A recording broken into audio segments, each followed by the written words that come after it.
ભાવનગર શહેરમાં દારૂની રેલમછેલ થાય તે પહેલા જ ગંગાજળિયા પોલીસનો સપાટો। ભાવનગર શહેરના મોતી તળાવ વિસ્તારમાં વિદેશી દારૂનો મસમોટો જથ્થો ચોખાની આડમાં ઘુસાડવાનું ષડયંત્ર ચાલી રહ્યું હતું, પરંતુ આ દારૂ શહેરમાં વહેતો થાય તે પહેલા જ ગંગાજળિયા પોલીસ મથકની ટીમ દ્વારા આ દારૂના જથ્થાને ઝડપી પાડવામાં આવ્યો હતો।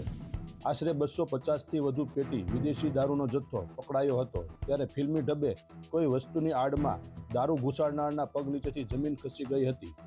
આ અંગે પોલીસ વિભાગ દ્વારા ધોરણસરની કાર્યવાહી હાથ ધરવામાં આવી હતી।